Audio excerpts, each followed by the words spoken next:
Assalamu alaikum, I'm Aisha and you're watching SAMAA News. Here are today's headlines.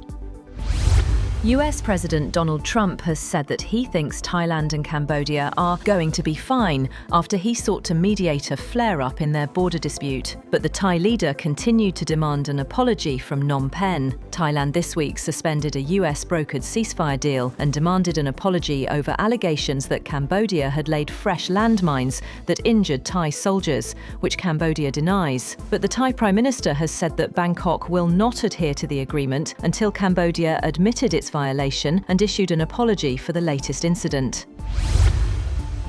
Trump has rolled back tariffs on more than 200 food products, including such staples as coffee, beef, bananas, and orange juice, in the face of growing angst among American consumers about the high cost of groceries. Democrats have won a string of victories in state and local elections in Virginia, New Jersey, and New York City, where growing voter concerns about affordability, including high food prices, were a key topic. The new exemptions mark a sharp reversal for Trump. With the United States absent from the UN Annual International Climate Summit for the first time in 3 decades, China is stepping into the limelight as a leader in the fight against global warming. Its country pavilion dominates the entrance hall of the sprawling COP30 conference grounds in Brazil's Amazon city of Belém. Executives from its biggest clean energy companies are presenting their visions for a green future to large audiences in English, and its diplomats are working behind the scenes to ensure constructive talks. The Democratic Republic of Congo and the M23 rebel group have signed in Qatar a framework agreement for a peace deal aimed at ending fighting in eastern Congo. The agreement was signed by representatives from both sides in a ceremony in the Qatari capital Doha. M23, in the latest of a string of actions supported by neighbouring Rwanda, seized Goma, eastern Congo's largest city, in January and went on to make gains across North Kivu and South Kivu provinces. Iran has confirmed that its Revolutionary Guards seized a tanker carrying petrochemical cargo bound for Singapore in Gulf waters on Friday. Following inspections, authorities said the tanker was in violation for carrying unauthorized cargo. They did not provide further details. A landslide in Indonesia's central Java has killed 6 people, with 17 missing, after prolonged heavy rains. The landslide on Thursday in the city of Cilacap buried a dozen houses in Cibuanying village. The Disaster Management Agency previously found 3 bodies. Its officials said the location was challenging for rescuers, as victims were buried 3 to 8 meters deep. In January, a landslide triggered by torrential rain in another central Java city killed at least 25 people.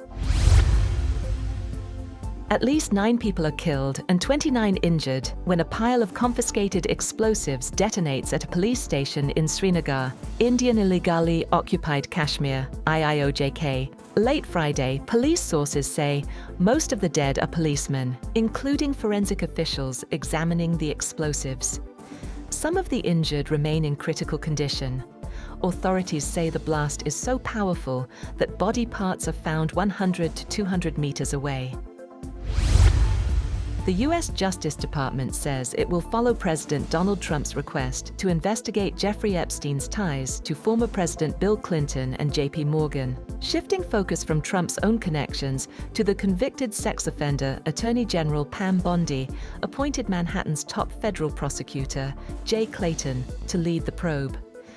Trump has repeatedly urged federal authorities to investigate perceived political opponents, including former Treasury Secretary Larry Summers and LinkedIn founder Reid Hoffman, all named in thousands of recently released congressional documents.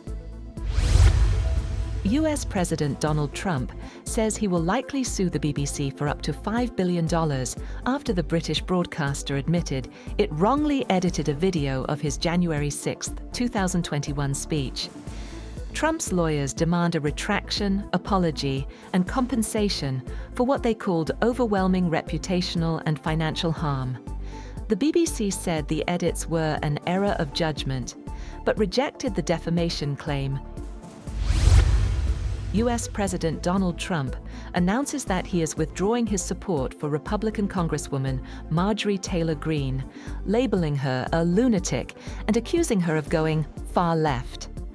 Posting on Truth Social, Trump described Greene as wacky and said all she does is complain, complain, complain, despite his record achievements in office. Greene, a longtime Trump ally, had famously worn a MAGA hat to President Biden's 2024 State of the Union address, but now faces criticism from her former supporter. That's all for now. For more updates, visit www.SAMAA TV. Thank you for watching SAMAA News.